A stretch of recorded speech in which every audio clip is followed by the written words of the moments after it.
تمام دیکھنے اور سننے والوں کو پیار بھرا سلام۔ ایمان ابو طالب شیعہ اور اہل سنت کے درمیان اہم کلامی مباحث میں سے ایک موضوع رہا ہے۔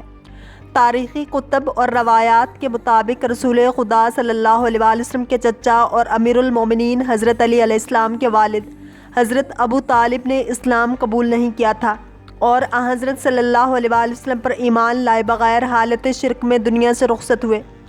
حضرت ابو طالب ہجرت سے تقریباً 80 سال قبل پیدا ہوئے۔ ان کا نام عبد مناف اور ایک قول کے مطابق عمران ہے، اور چونکہ ان کے بڑے فرزند کا نام طالب تھا چنانچہ ابو طالب کی کنیت سے مشہور ہوئے۔ حضرت ابو طالب خاندان بنو ہاشم کے سربراہ اور حجاج کی میزبانی اور سقائیت کے مناصب پر فائز تھے۔ بھتیجے محمد صلی اللہ علیہ وسلم کی نبوت کے بعد پوری قوت اور پورے وجود سے آپ صلی اللہ علیہ وسلم کی حمایت کا اہتمام کیا اور قریش مشرکین کی طرف سے بنو ہاشم کے معاشی اور سماجی محاصرے کے دوران شیب ابی طالب میں چلے گئے، اور محاصرہ ختم ہوا تو انہوں نے اتنے مصائب برداشت کیے تھے اور اس قدر صعوبتیں جھیلی تھیں کہ رنج و مشقت کی شدت کی وجہ سے ماہ ذی القعدہ یا شوال سن 10 نبوی میں ہجرت سے 3 سال قبل دنیا سے رخصت ہوئے۔ ہم نے دیکھا کہ حضرت ابو طالب رضی اللہ تعالیٰ عنہ ہی وہ شخصیت ہیں جنہوں نے حبشہ کے بادشاہ کو اسلام کی دعوت دی، وہی جنہوں نے اپنے بیٹے کو دعوت دی اور حکم دیا کہ نماز میں اپنے چچا زاد بھائی محمد صلی اللہ علیہ وسلم سے جا ملیں، وہی جنہوں نے اپنی زوجہ مکرمہ اپنی زوجہ حضرت فاطمہ بنت اسد اور اپنی اولاد کو اسلام کی دعوت دی، اور اپنے بھائی حمزہ کو دین اسلام میں ثابت قدمی کی تلقین کی اور ان کے اسلام لانے پر سرور و شادمانی کا اظہار کیا، اور اپنے بیٹے امیر المومنین حضرت علی علیہ السلام کی حوصلہ افزائی کی۔ انہوں نے اپنے بیٹے علی کو رسول اکرم صلی اللہ علیہ وسلم کے ساتھ نماز ادا کرتے ہوئے دیکھا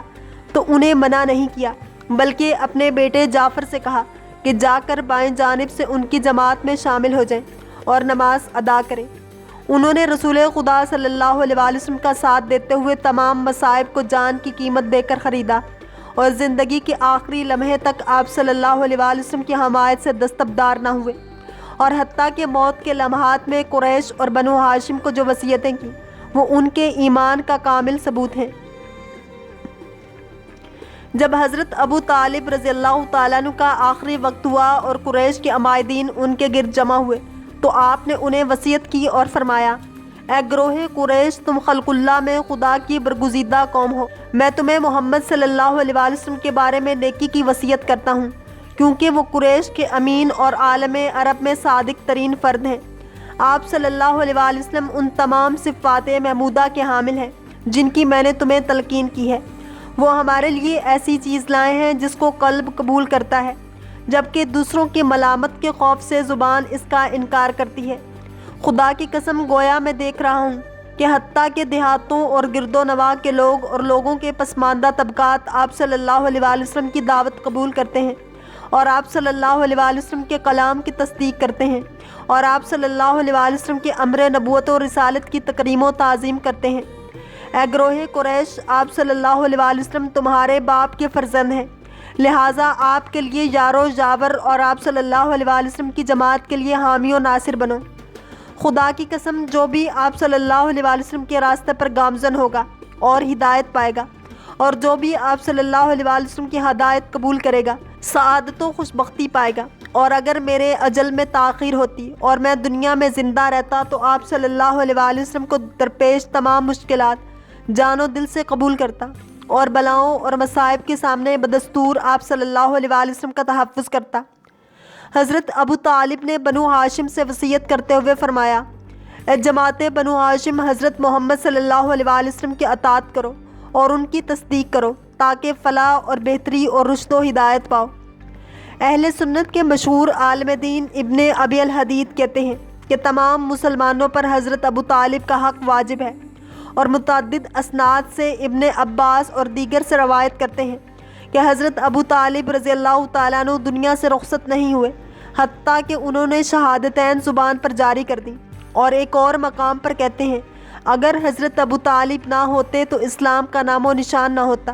اور مزید کہتے ہیں کہ اگر حضرت ابو طالب اپنا ایمان آشکار کرتے تو قریش کے ہاں اپنی عزت اور سماجی حیثیت کھو بیٹھتے، اور قبیلے کے سربراہ کی حیثیت سے اسلام کا دفاع و تحفظ کرنے کے قابل نہ رہتے۔ اب یہ سوال باقی ہے کہ جو مسلمان اور مومن نہ ہو اور جو نماز گزار نہ ہو، وہ کیوں کر کسی کو اسلام و ایمان اور نماز کی دعوت دے سکتا ہے؟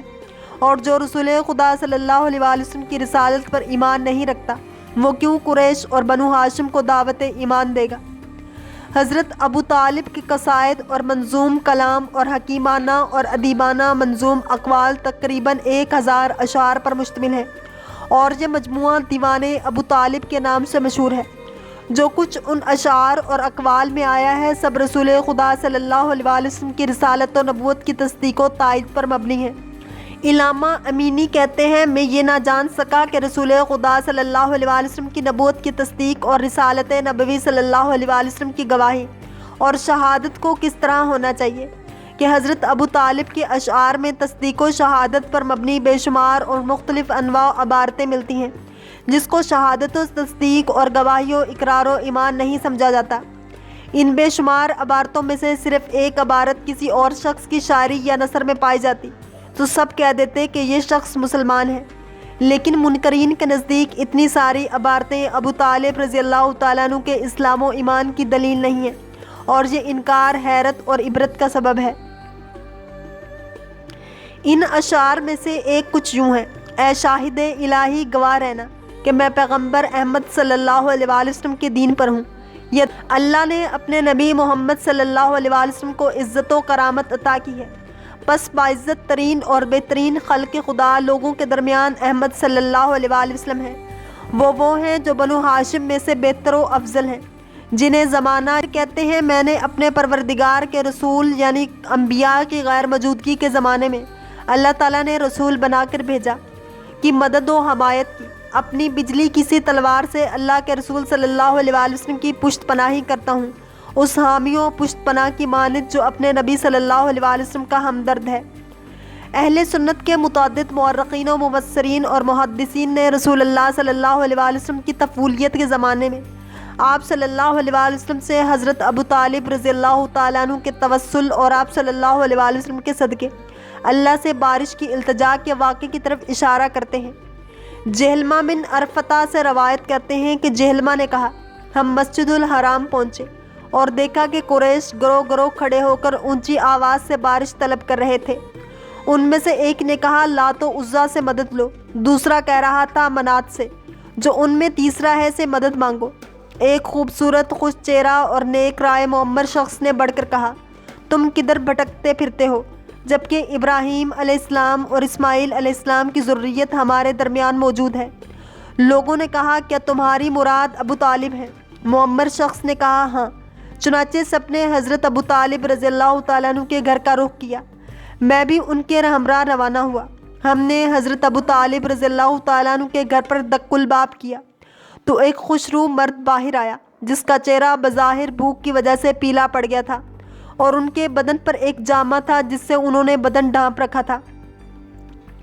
لوگوں نے عرض کیا، اے ابو طالب، دشت و صحرا سوکھے ہیں اور لوگ قحط کا شکار ہو گئے ہیں، آ جائیں اور ہمارے لیے استسقاء باران طلب کریں۔ حضرت ابو طالب نے کہا، سورج کے زوال اور ہوائیں اڑنے کے وقت آؤں گا۔ زوال ہو چکا تھا یا ہونے کو تھا جب حضرت ابو طالب رضی اللہ تعالیٰ عنہ گھر سے باہر آئے، جبکہ ایک نہایت زیبا رخ صاحبزادے ان کی مائیت میں آ رہے تھے، جو کالی گھٹاؤں کے بعد آشکار ہونے والے سورج کی مانند چمک رہے تھے، اور کئی ان کے گرد حلقہ بنا کر آ رہے تھے۔ حضرت ابو طالب رضی اللہ تعالیٰ عنہ نے اس بچے کے ہاتھ پکڑ لیے اور کعبہ سے ٹیک لگا کر ان کے بازو بغلوں سے پکڑ لیے اور ان کے ہاتھ دعا کے لیے اٹھائے، اور دوسرے نوجوان بھی ان کے گرد اکٹھے ہو گئے تھے۔ آسمان میں ایک ٹکڑا بھی بادل کا نظر نہیں آ رہا تھا، لیکن اچانک اطراف سے بادل شہر مکہ کی فضاؤں میں اکٹھے ہوئے اور بارش کا آغاز ہوا، اور بارش اتنی برسی کہ دشت و صحرا سیراب ہو اور شدید بارش ہوئی۔ اور اسی مناسبت سے حضرت ابو طالب علیہ السلام نے یہ اشعار کہے، وہ سفید روح جس کے نورانی چہرے کی برکت سے لوگ بارش کے بادل کی التجا کرتے ہیں، وہی جو یتیموں کا سرمایہ، سرور اور بیواؤں کا پناہ گاہ ہے۔ بنو ہاشم کے بیچارہ افراد اس کی پناہ لیتے ہیں اور جب تک اس کے قریب ہوتے ہیں نعمت و بخشش میں زندگی بسر کرتے ہیں۔ حضرت جبرائیل علیہ السلام رسول اللہ صلی اللہ علیہ وآلہ وسلم پر نازل ہوئے اور فرمایا، بتحقیق اللہ آپ کو سلام کہتا ہے اور فرماتا ہے، میں نے آگ کو حرام قرار دیا اس سلب پر جو آپ کو دنیا میں لے کر آئی، اور اس کوکھ پر جس نے آپ کو حمل کیا، اور اس آغوش پر جس نے آپ کی پرورش کی۔ میں نے کہا، یا جبرائیل وضاحت کیجیے۔ تو جبرائیل نے کہا، جو سلب آپ صلی اللہ علیہ وآلہ وسلم کو دنیا میں لائی وہ عبداللہ بن عبد المطلب ہے، اور جس کوکھ نے آپ کو حمل کیا وہ آمنہ بنت وہب ہے، اور جس آغوش نے آپ صلی اللہ علیہ وآلہ وسلم کی پرورش کی وہ ابو طالب اور فاطمہ بنت اسد ہے۔ دوسری روایت میں ہے کہ خداوند متعال نے جبرائیل علیہ السلام کی زبانی رسول خدا صلی اللہ علیہ وآلہ وسلم سے فرمایا، اے محمد صلی اللہ علیہ وآلہ وسلم، خداوند متعال نے جہنم کی آگ حرام کر دی اس سلب پر جس نے آپ کو منتقل کیا، یعنی آپ کے باپ دادا، اس کوکھ پر جس میں آپ پروان چڑھے، یعنی والدہ مکرمہ، اور اس دامن اور گود پر جس نے آپ کی پرورش کی، یعنی کہ حضرت ابو طالب اور فاطمہ بنت اسد رضی اللہ تعالیٰ عنہ۔ رسول خدا صلی اللہ علیہ وآلہ وسلم امیر المومنین اور ائمہ اطہار کے کلام میں حضرت ابو طالب رضی اللہ تعالیٰ عنہ کے فضائل سب اس حقیقت کی عکاسی کرتے ہیں کہ حضرت ابو طالب رضی اللہ تعالیٰ عنہ مومن ہیں اور ایمان و اسلامی شریعت پر دنیا سے رخصت ہوئے ہیں۔ اللہ کریم ہم سب کو دین اسلام کی پیروی کرنے والا اور عشق مصطفیٰ صلی اللہ علیہ وآلہ وسلم نصیب فرمائے۔ اگر آپ کو یہ ویڈیو پسند آئی ہے تو لائک، شیئر اور سبسکرائب کرنا مت بھولیے تاکہ ایسی ہی اسلامک انفارمیٹیو ویڈیوز آپ تک پہنچتی رہیں۔